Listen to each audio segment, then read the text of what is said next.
So how do you make the background appear white? Well, if you remember when I drew out that scale yesterday, where I made the square, the 5 swatches, that 18% gray was here. If I can make that background, 1 plus was light gray, 2 pluses was white with detail.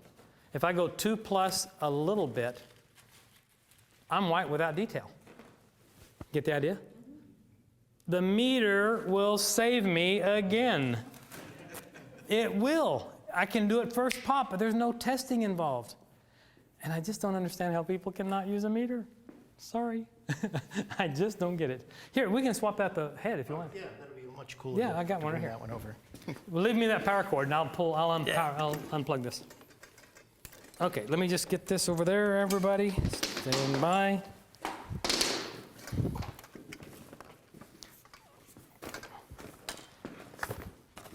This is what happens in the studio, where you spend an awful lot of time moving a lot of stuff around. And for those of you that don't spend a lot of time in the studio yet, you will.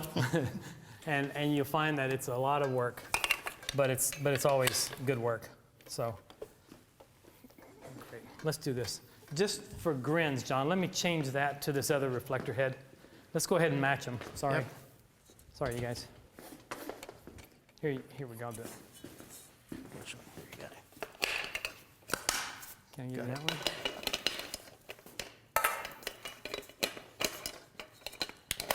There we go. Okay, so I'm going to power this guy back on, and let's set our output to 4. 4.0. 4.0. 4.0. And let's back up about there I'll give you a modeling light. and just slightly turn to the inside, like that, okay?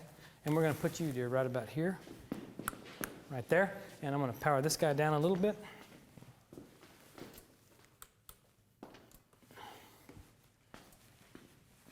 What do you got? 16.5, 16.5, 16.0, but this one's on slave. I just want to turn that off. Yeah, I don't need that. Yeah, there you go. Let me see. There you go. And then give me something on her 16.2. face. 16.4, 16.5. Close enough. Give me something right here because I powered this down quite a bit. 5, 6 and a third. So she's reading 5, 6.3. 6. 5, 6 and a third. 6.3. 6.3. And the background is 16. So what's the difference? A lot of flare. We're going to have some light coming back into the camera, basically. We'll see how much. 5, 6, 3, 6, 3. Yeah, 6.1. Okay. 6.3. Good, good, good. That's a great angle on your face. Do this for me. Turn your shoulders to me just a little bit. Nope, the other way. Sorry. And just kind of lean forward over your waist a little bit and turn your head in just a tiny bit, but keep it tipped just a little. That's great right there. Keep that in mind. That's a real good angle on your face. So all of a sudden, I've got a white background, clean, crisp, perfectly white, because I'm +2 above whatever I'm shooting at. So it's pretty simple to do. And, again, there's so much that we can do if we know how to use that stupid little machine. Here's the thing about the meter. You know the meter only has one brain. With the incident dome in the out position like this, the way I choose to use the meter, it is called an illuminance meter, which means it measures light as it strikes or falls on the subject. Well, it only has one brain, and its brain is reality. No matter how much light is coming in on her face, if I take this meter reading at the light source, do what it says, she will look like she looks anywhere in the world, any time of day, with any light source, period. And if there's a white wall, and I take a meter reading back there of that white wall and do what the meter says, that white wall will look white. And if it is a black wall, it will look black. If I use a reflected meter or a spot meter on that white wall, it will look gray. And if I take a spot meter on that white black wall and do what it says, it will look gray. It's all it knows. The reflective meter only knows one brain, and that brain is 18% gray. But with the incident meter, it only knows one thing, and that is reality. That's the way I have to think about it. And that's the way I live now. I live with this guy because it's a reality. Okay? Okay. All right, we're squared away. Let me do 1 or 2 more of these with her. I'm pretty close to the edge there. I'm not getting any flare, but I'm close to getting flare. Interesting thing about this, if you guys, when you're trying to make your backgrounds go white, Russ, for our guy earlier, when you're trying to make your backgrounds go white, if you put too much light on the background, you've got a little bit of a problem. And that problem is that your background then becomes another secondary light source that is aimed straight at your optics, your front element of your lens. So if these were one stop hotter and I did the same shot, I'm going to lose contrast. Her face is going to go a little bit muddy because it's going to flatten out and it's going to coat some frosted highlight right on the front of my optic. I'm pretty close to it now, but I'm okay right there. You want to try it? Nah, it's okay. Yeah, let's do it. Let's go. We're at 4? 4. Go ahead and go 5. 5. And go 5, 5. And I'll just do the same picture and see if it'll work. 5, 5, same thing. She doesn't change. She hasn't moved. The exposure on her is exactly the same. Nobody moves. Nobody gets hurt. Look at that face. She is so bored. She is so sick of being here. She is thinking about all the places she could be other than here. Listen to this knucklehead.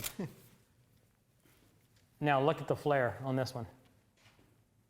Pink. You get the difference? Can you put those side by side, Mike, if possible? Just to look at the side by side difference. All it is getting my background is now another light source. And it's bouncing back into that lens and it's killing my contrast. A good friend of mine that's a photographer in Dallas recently had a problem like this and she could not figure out what was going on with her contrast on her high keys, and we figured out what it was. You know, there's just too much light coming back into the lens. So make sure that you're white back there, but that you don't go much beyond that. Okay? All right, gentlemen, let me throw it to you for some questions while we change out this backdrop real quick. Absolutely. So if I could get John here, and if Caitlin's in the room. Beautiful. And we will get you want to go changed. rest for just This is from Anoop Dubai, and it says, Tony, do you mind explaining the differences in the usage between a fabric versus paper versus vinyl backdrops? Yeah. So for me, the fabric makes a lot of sense as long as it's a wrinkle-free fabric, or you have a good steamer and have lots of time on your hands. Yeah, right there. You don't want to squeeze it off my bottom. The thing for me, the fabric, when I switched to these wrinkle-free fabrics, it really did fix a lot of my problems. Most of my work I travel for, and everything has to get folded up and shipped in a box. If you're in your studio and you're in there every day, you can work with one of the other fabrics. The muslins work great. Just get the wrinkles out of them. The vinyl, the only problem with the vinyl is it gets a little bit of a sheen to it, and you have to be very, very careful of how you light the vinyl backdrops. I've used quite a few of them, and you really have to work on that light quality on the background because you will get a little flare. But the fabrics, all types of fabrics work great. You know, lightweight fabrics, go to fabric stores. You know, there's a fabric that's called taffeta. Taffeta makes a great background. And in white, a real thin white taffeta works great to make these translucent diffusers out of also. You know, you can clamp it over a wooden frame that you make in your garage and make your own diffuser. So there's a lot of different fabrics that work really well as backdrops. But just stay away from anything with a sheen to it. Nothing in the neighborhood of a silk fabric. You want to go with dull fabrics. This is a polyester, but it's a wrinkle-free blend that's pretty great. And that's, I mean, when we were doing pre-pro on whatever day that was, Sunday, and you told us that you had folded up the backdrops into your bag and were transporting them, and you were like, and we don't even need to steam them. Right. I was shocked, and I Look look at at that them, background. and they're That's amazing. been in my bag. So I don't even mean that as like a promo or anything like that. I am just personally shocked with the backgrounds that I've used. This has that been it in my works that bag well. for a week. I love that. This is fun for me. This is a brand new background. It's brand new from White House, and they created about 3 different values of this color, and it's just fun. And as soon as I walked in, I went crazy about your steel doors last year when I was here. Then when I saw that Jed Toffer, who handles all of our backdrops for White House, Jed's been here. In fact, he's done some Photoshop work here. He's a brilliant Photoshop guy. Well, Jed designs all these backdrops for White House. And as soon as Jed told me he had a steel door idea, I was thinking about your steel door. And so when he showed me this, I said, dude, I got to have that and take it to Seattle. So that's why I have it this week. But I think it's fun, and I want to do a couple of things with it. I want to shoot it normally, but then I also want to warm it up just slightly with just a little bit of a warming filter. Not a lot, but just a little bit, like an 1/8 or a 16th CTO. So we'll put that on in a second. But first, let's go ahead and bring our model back out. In fact, John, I'll tell you what I would like to do. I want to drop the Octabank and let's put a regular softbox back up again. So we'll get her in place. And again, folks, if it seems like I'm being repetitious and I'm being boring because I keep shooting everything from the same side, I'm doing it for the video. I'm doing it for the teaching experience here, because if I move anything over here, none of you guys can see, and the video goes out and the lights go out and it doesn't work. So, but believe me, I've got other things I can do than just Coming light from behind one you. spot. Sorry. Yeah. So, question. Yes, I do have a question. It sounds like there are different values with the gels.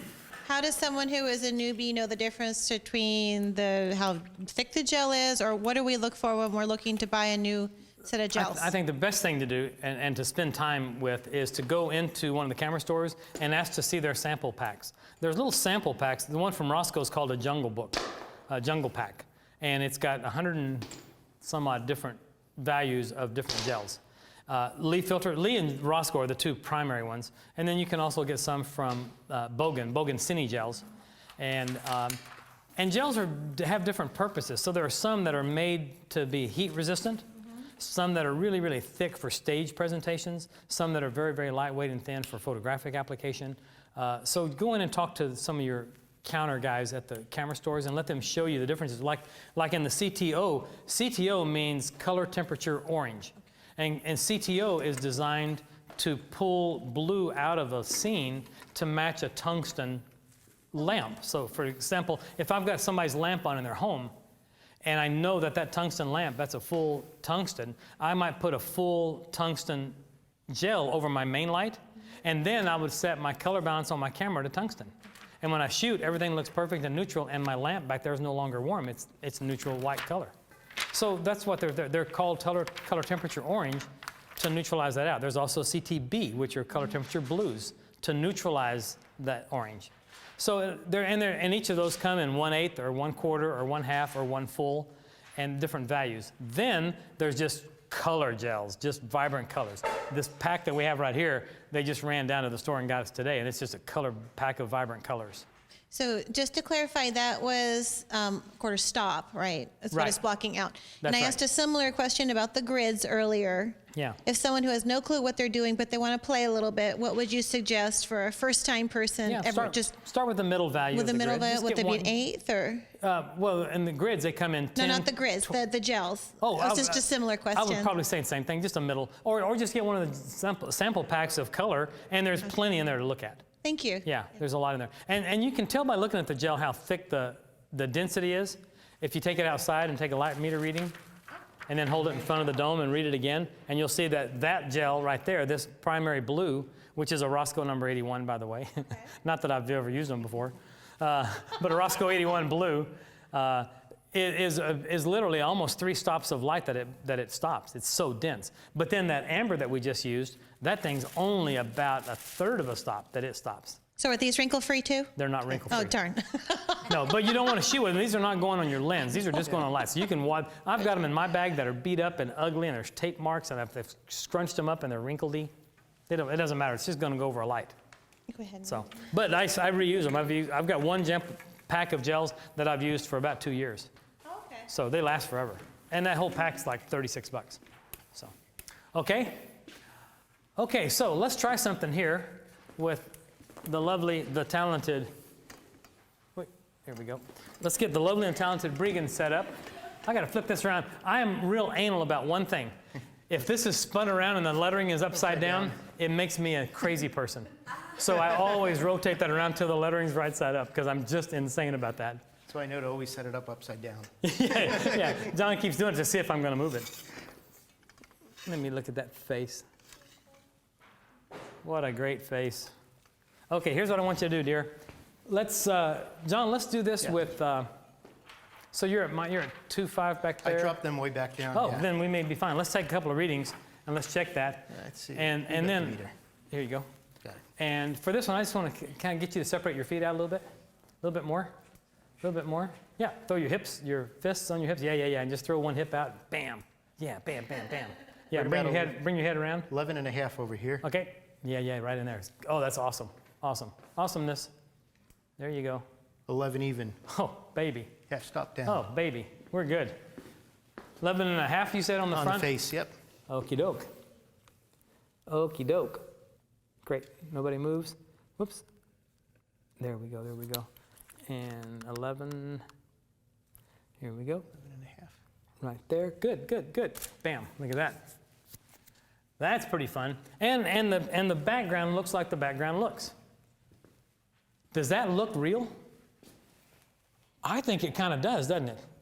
Isn't that funny? So we can work on the shadow on her face. We can fix some things here. In fact, we can pull this around. Now I'm not worried about this hitting the background. I don't really care if it hits the background. Let me look at you right here and just turn your face this way a little bit more. Do this again. Yeah. Really work it, girl. Come on, work it, work it, work it. Let me see if I You can get do it. a little bit of You fill. can do it. Yeah, there you go. There you go. Good one. Good one. Good one. Good, good, good, good, good, good, good. Let me get that top of that in there. Yeah, great, great, great. Turn your head that way a little more. Oh, good, good. Nice. Your eyes right here at me. Right there. Good, good. Look at this last one I just did right here. I like the look of this. That's pretty fun. And think about this too. Let's move you over this way 1 foot. And I'll move this over 1 foot like that. And just a half a step. Right, and go back just a half step. Right there. Now, same thing. Step out there. Yeah. But I want to turn your shoulders that way just a little bit. Yep, your hips too. Sorry. But I want your head back over here. Your feet, everything go that way. Okay. No, I mean like turn your feet like that. Oh. There you go. There you go. Now come back this way with your shoulders.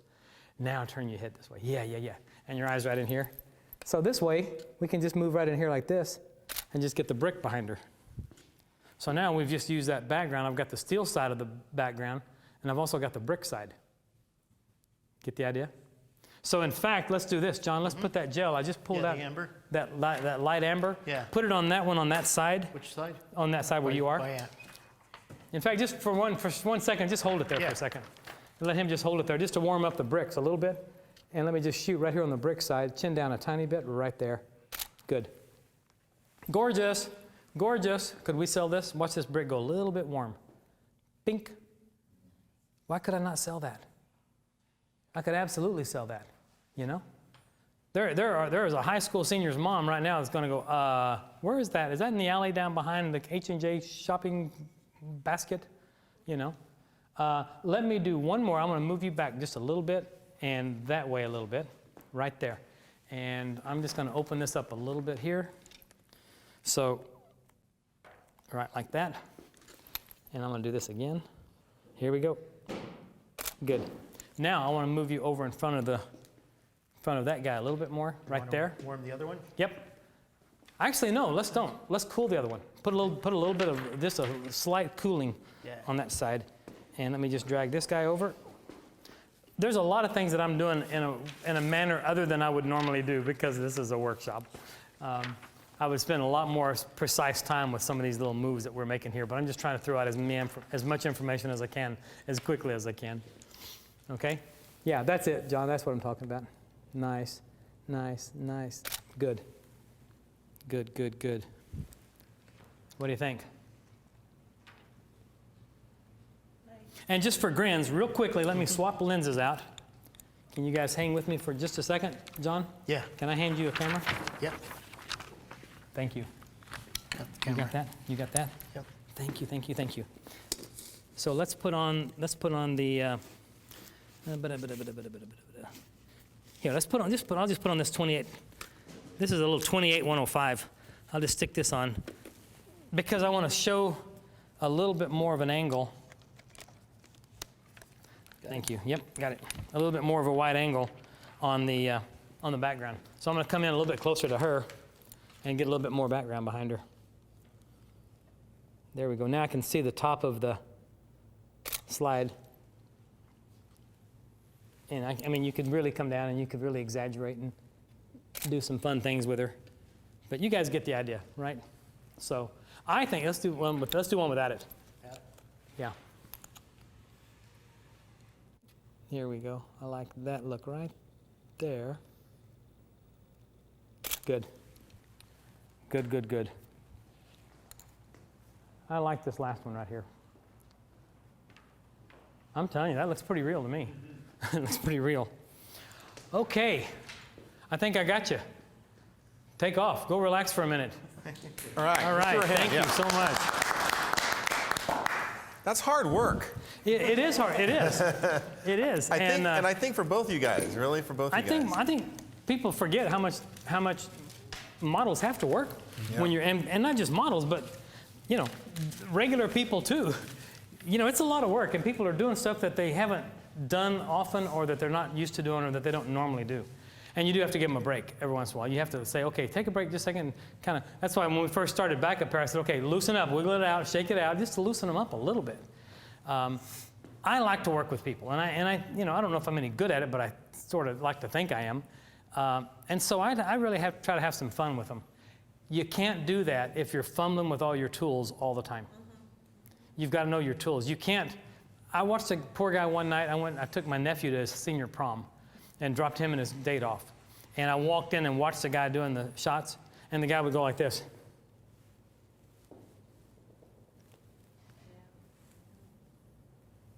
Smile. Bam. Next. Smile. Bam. It's like, oh, are you kidding me? If you don't connect with everybody, you've got problems. And I think here's the thing, and I talk about this in my workshops, and if Chris Duncan is still listening, he knows, he's heard me say this. What's interesting is when you connect, people are hiring you, and they're coming to you for their photographic work because of you, not because of your pictures. I hate to be the one to break it to you. They're not coming because of your quality, sadly. They're coming because of you. Lee, they love your personality. They love your personality. They love your personality. That's why they're coming to you. They trust you and want to work with you. There's 20 photographers on the block, but they're coming to you because of you. And they have a connection to you. When you are shooting, when you are live, and you keep breaking that connection, okay, hang on just a second, Amy Lynn, here we go, good. Just a second.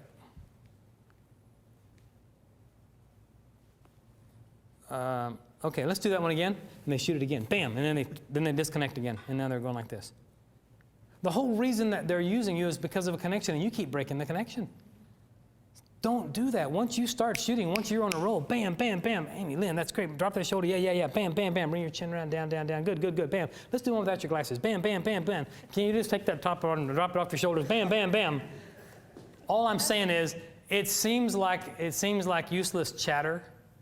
It's not. In my judgment, I've got 3 minutes of your energy.